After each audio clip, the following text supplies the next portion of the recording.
찬송하시겠습니다. 432장 찬송.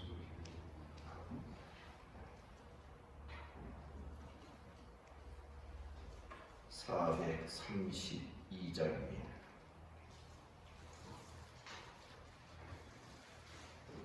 그 물결이 설레는 어둠 바다, 저 등대의 불빛도 희미한데 이 풍랑에 배저항해하는 이 작은 배 사고는 주님이라.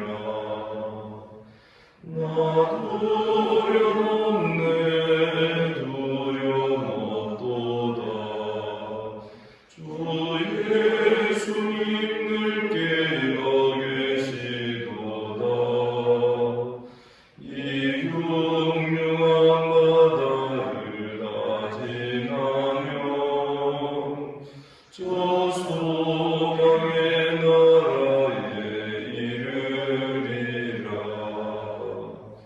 큰 풍랑이 배를 위협하며 저 깊은 물이 벌려 달려드나 이 바다에 노저항해하는 이 작은 배 사고는 주님이라. 나 두려움없네, 두려움없도다. 주 예수님 늘 깨어 계시도다. 이 흉흉한 바다를 다 지나면 저 소망의 나라에 이르리라. 큰 소리로 물결을 명하시면 이 바다는 고요히 잠자리라. 저 동력이 환하게 밝아올 때 나 주 함께 이 바다 건너가리. 나 두려움없네, 두려움없도다. 주 예수님 늘 깨어 계시도다. 이 흉흉한 바다를 다 지나면 저 소망의 나라에 이르리라.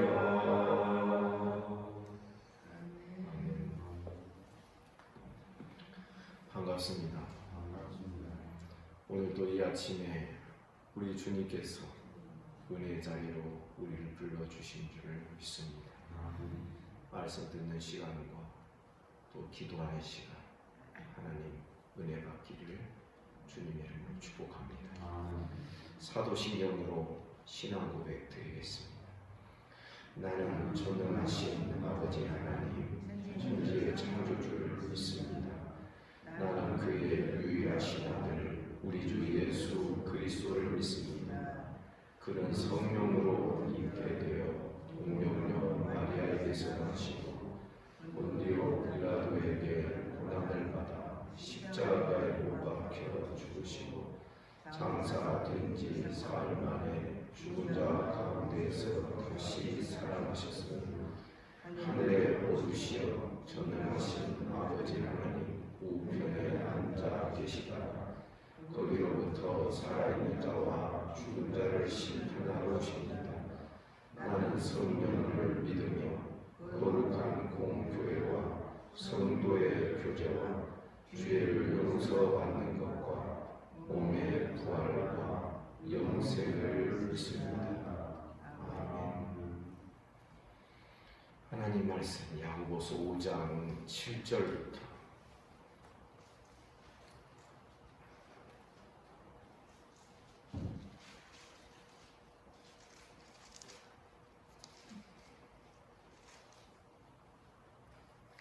야고보서 5장 7절부터 12절까지 교독하겠습니다. 그러므로 형제들아 주께서 강림하시기까지 길이 참으라. 보라 농부가 땅에서 나는 귀한 열매를 바라고 길이 참아 이른 비와 늦은 비를 기다리나니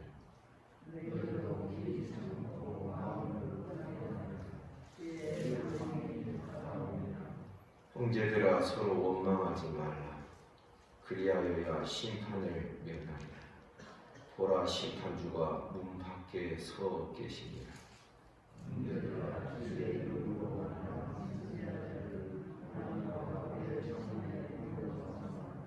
보라 인내하는 자를 우리가 복되다 하나니 너희가 욥의 인내를 들었고 주께서 주신 결말을 보았거니와 주는 가장 자비하시고 긍휼히 여기시는 이시니라.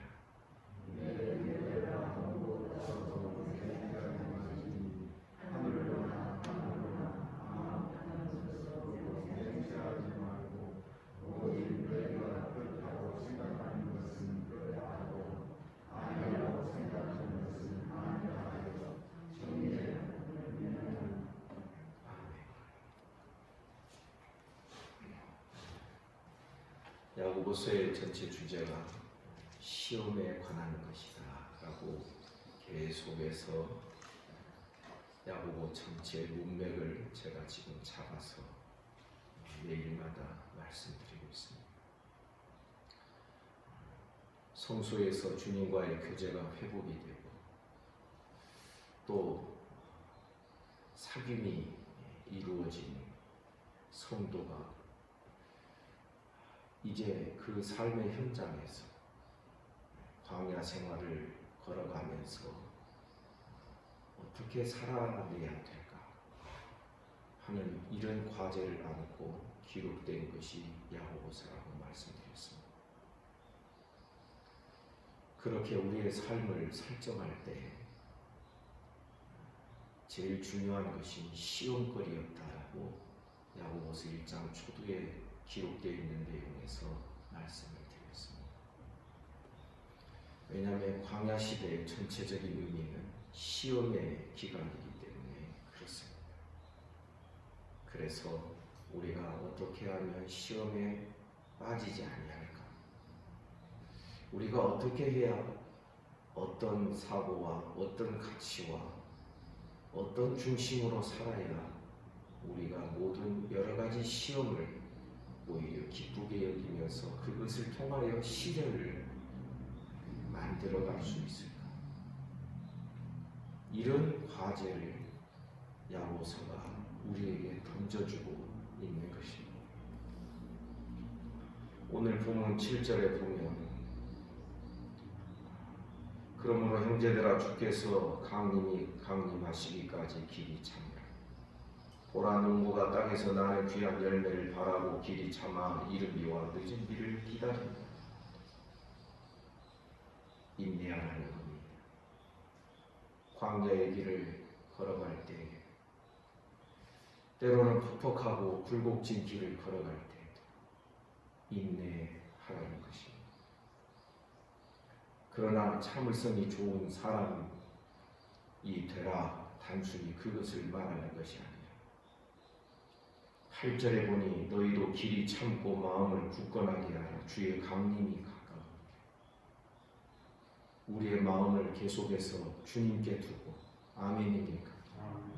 예수 그리스도께 내 믿음의 닻을 내리고 예수께 내 마음을 확 고정을 해서 길이 참고 마음을 굳건하게 하라. 주의 강림이 가까우니. 광야의 길을 걸어가는 동안 우리의 신앙의 마음이 굳건하고 또 단단하게 연단되고 그렇게 세워지는 은혜가 있기를 주님의 이름으로 축복합니다. 그리고 우리의 삶의 이정표와 방향을 주님께로 다 설정을 하는 것입니다. 주의 강림이 가까웁니다. 지금부터 여기서부터 주님 강림하시기까지를 하나의 우리의 이정표로 우리가 걸어가야 될 그 하나의 과정으로 우리가 믿음으로 설정을 해야 돼요. 그래서 여기에서 우리가 지금 하루하루 한 걸음 한 걸음 내디딜 때마다 주님을 바라보며 우리가 신앙생활을 해나가야 된다는 것입니다.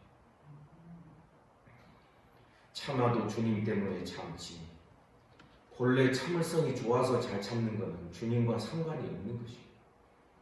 그러나 주님을 생각하며 주님 다시 오시지, 주님 다시 오시면 모든 것이 다 평정이 되고 구원과 심판이 완성될 것이지, 이러한 믿음을 가지고 주님을 바라보면서 우리의 마음을 굳건하게 하는 것입니다. 세상 것으로 우리의 마음을 치장해서는 안 될 것입니다. 뭐 세상에 재미있는 것, 육신적인 삶의 어떤 재미를 따라서 우리의 마음들이 흘러가서도 아니 될 것입니다. 주님께 우리의 마음을 드리워야 되는 것입니다. 그래서 주님께 내 삶의 어떤 방향과 내 마음의 어떤 중심을 주님께 다 두고 그 주님을 중심으로 하여서 길이 참고 오래 참는 마음을 굳건하게 하라. 왜냐하면 쉽게 되는 일들이 아닙니다. 우리의 신앙도 그러하고 우리의 인생도 그러하고 여러분들 많이 경험해 보셨겠지만 예배도 그러하고 예배 뭐 한두 번 혹은 한 달, 두 달 은혜롭게 예배를 잘 드리면 그거로 다 되는가? 아닙니다. 평생 걸려야 될 작업이 우리의 신앙의 길인 것입니다. 어떤 때는 오르막을 오를 때가 있죠. 그리고 어떤 때는 오르막 오를 때는 좀 힘이 듭니다. 그러나 올라갔을 때에는 다른 지평이 보이기 시작합니다.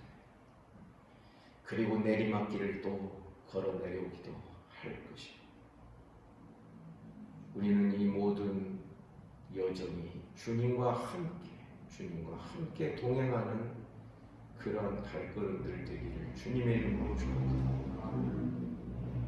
우리에게 주님을 생각하면서 참고 인내하는 마음이 부족하게 되면 구절과 같은 사태가 벌어질 수 있습니다. 원망하게 됩니다. 그러면 어떻게 됩니까? 이스라엘이 광야에서 원망하다가 어떻게 됐다 그랬습니까? 하루에 수만 명의 사람이 죽임을 당하는 사건이 있었습니다. 형제들아, 서로 원망하지 말고, 서로 원망하지 말고.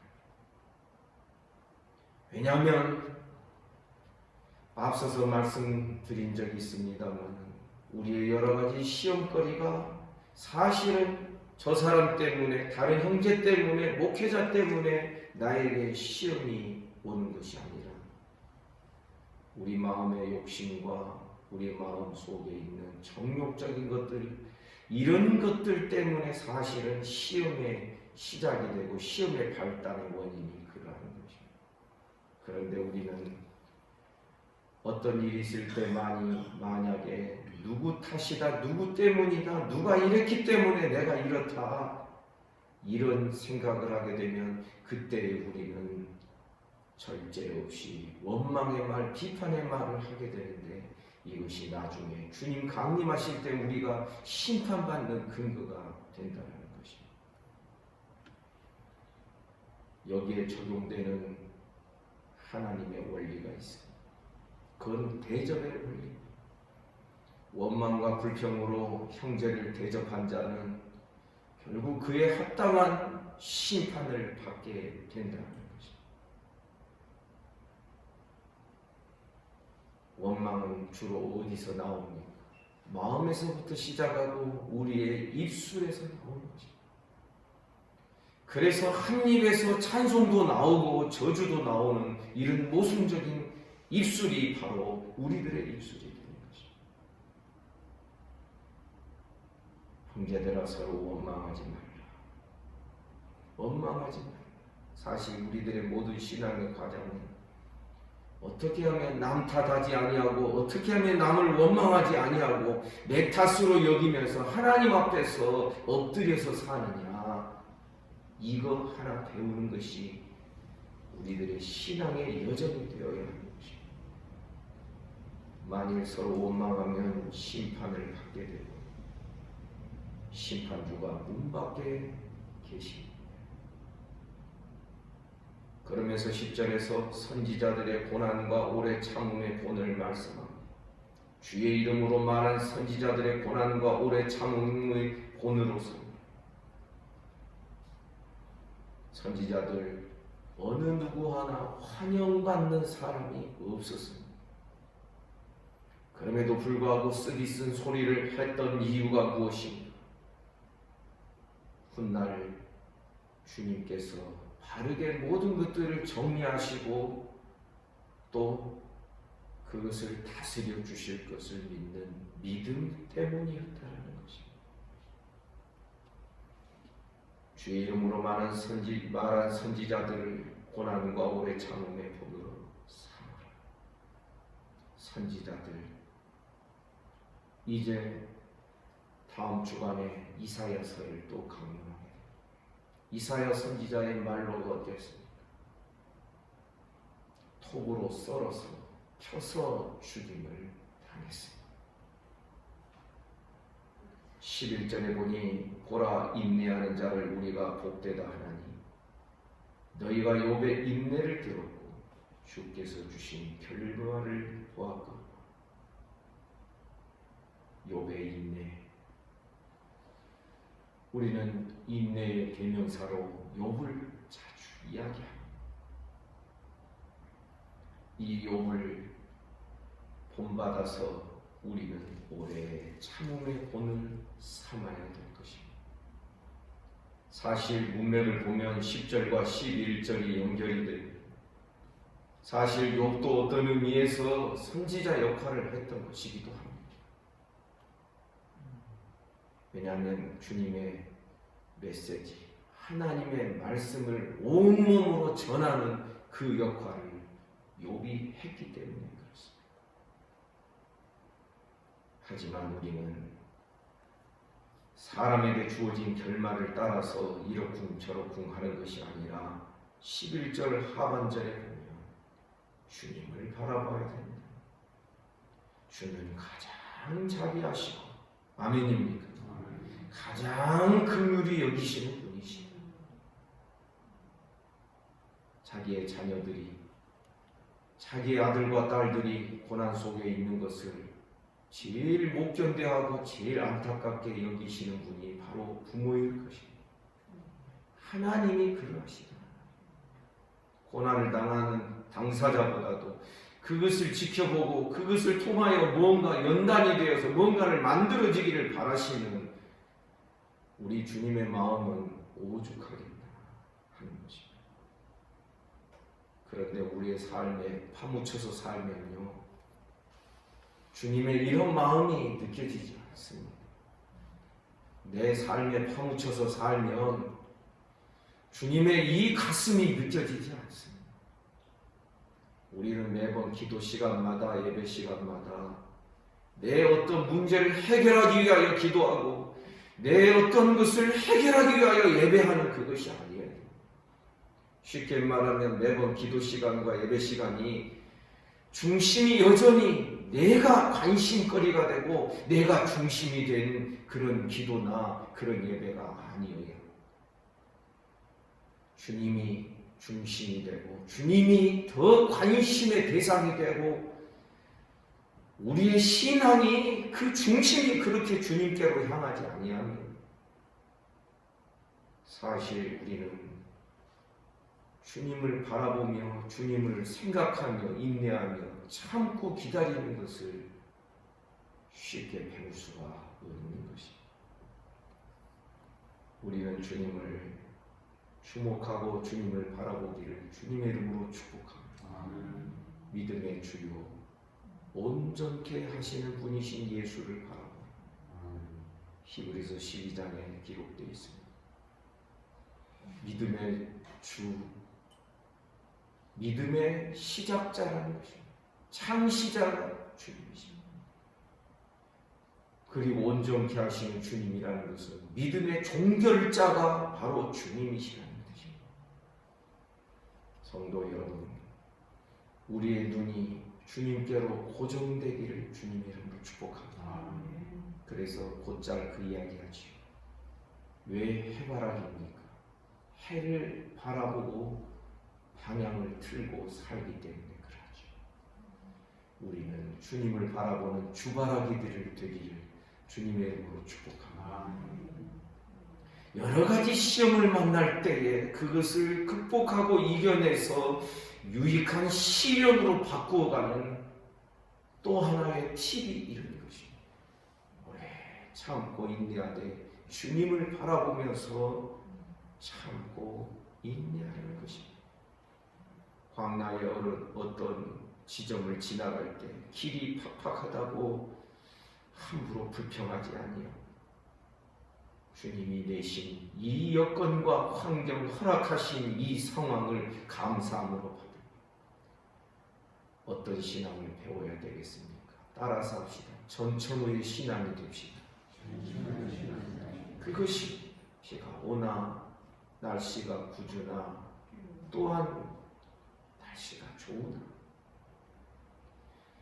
여상하게 동일하게 우리는 주님을 의지하면서 나아가는 이런 인내의 신앙 배우기를 간절히 소원합니다. 그러면서 12절이 또 나옵니다. 내 형제들아 무엇보다도 맹세하지 말라. 하늘로나 땅으로나 아무 다른 것으로 맹세하지 말고 오직 너희가 그렇다고 생각하는 것은 그렇다 하고 아니라고 생각하는 것은 아니라 하여 정죄받음을 배우라. 지금 이게 무슨 뜻입니까? 광야의 길을 걸어가는 동안에 과장된 마음을 품지 말라. 그러니까 예, 아니요 하면 될 일을 그것을 도를 더 지나쳐서 내가 뭐 이렇게 하면 내가 손에 장을 지진다는 둥 말이 이제 과장되어 말이 더 크게 상대방에게 나를 더 어필하기 위해서 상대방에게 나를 증명하기 위해서 말이 너무 좋고 너무 과장되게 나오는 경우를 경계하고 있는 것입니다. 맹세가 필요합니다. 맹세는 서약이기 때문에 그렇습니다. 언약입니다. 그러나 이 서약과 언약은 할 때 하는 것이지 내 삶에서 남발할 수 있는 게 아닙니다. 그래서 그렇다 아니라 뭐 그렇게 하면은 지나갈 일을 거기다가 더해서 내가 이렇게 하면 베드로가 그랬죠. 저주를 받을 것이다. 나는 예수를 모른다. 알면 내가 저주를 받을 것이다. 이게 이제 과한 표현들이 나오는 거죠. 왜 그렇습니까? 마음이 조급하면 그렇습니다. 그리고 앞서 말씀드린 대로 지금 사람의 판단과 사람의 말들이 중요하게 여겨지게 되면 우리의 마음이 과장법을 사용하게 돼 있어요. 그러나 옳다 하시는 분은 주님이신 줄을 믿습니다. 사람들이 아무리 아니라 그래도 주님이 그렇다 하시면 되는 것이에요. 사람들이 아무리 그렇다 할지라도 주님이 아니라 하시는 것을 우리는 믿고 깨닫고 기다리고 인내하면 되는 것이에요. 사랑하는 성도 여러분, 광야의 길은 자칫 잘못하면 조급증이 생기기 쉬운 여건의 길입니다. 이거 언제 끝나지? 이 길 언제나 다 걸어갈까? 생각해 봅니다. 40년 광야 생활을 하면서 모세나 출애굽 제1세대들은 광야에서 다 여호수아와 갈렙만 빼고 다 엎드려지도록 하나님이 선고하셨습니다. 가나안 못 들어간다고 하나님께서 작정하신 그 길을 걸어가는 동안에 그들은 무슨 생각을 하며 어떻게 인내할 수 있었을까? 오죽하면 모세도 몇 번이나 하나님께 가나안 땅에 들어갈 수 있기를 간구하였다고 했습니다. 그러나 주는 가장 자비하시고 긍휼히 여기시니 주님은 가장 정확하신 분이다. 여러분 믿습니까? 이 믿음을 가지고 하루하루 광야의 길을 믿음으로 걸어가야 되는 것이 바로 우리들의 삶의 여정인 것입니다. 지나치지도 않고 모자람도 없이 늘 주님의 은혜 가운데 인내로서 여러 가지 시험을 만날 때에 온전히 기쁘게 해결하고, 왜냐하면 믿음의 시련이 너희를 인내케 하여 오래 참게 하여 너희를 온전하게 하기 때문에 그러하다. 야고보서 1장 초두에 기록되어 있는 말씀과 마지막까지가 다 이렇게 연결이 되어 있습니다. 오늘도 우리는 오늘 하루의 삶의 분량을 인내로서 살아가기를 주님의 이름으로 축복합니다. 기도하겠습니다. 거룩하신 하나님 아버지, 오늘도 이 아침에 우리를 이 자리에 불러주시고 주의 말씀을 대면하게 하여 주시니 감사합니다. 말씀 따라 주님께 우리의 삶에, 우리의 신앙의 닻을, 믿음의 닻을 주님께 드리고 날마다 자비로우시고 온전하신 주님을 바라보며 이 광야의 시련의 길을 걸어갈 수 있도록 하나님 은혜와 복을 내려 주시옵소서. 특별히 오늘 내일 주일을 준비하는 준비일로 우리가 이 하루를 믿음으로 기도하며 주님과 함께 동행하며 보내기를 간절히 원합니다. 주일을 준비하는 마음과 손길들 하나님께서 은혜와 복을 내려주시고, 주님 또한 이 아침에 몸이 아픈 우리 성도들 하나님께서 붙들어 주시기를 원합니다. 태중에 있는 아이를 붙들어 주시고, 소위로부터 시작하여 연로하신 성도들, 건강이 좋지 아니한 또 몸이 아픈 여러 성도들 하나님께서 쓰다듬어 주옵소서. 예수 이름으로 명하노니 깨끗함을 받을지어다. 오늘도 나라와 민족을 지켜주십시오. 한국교회 불쌍히 여겨주십시오.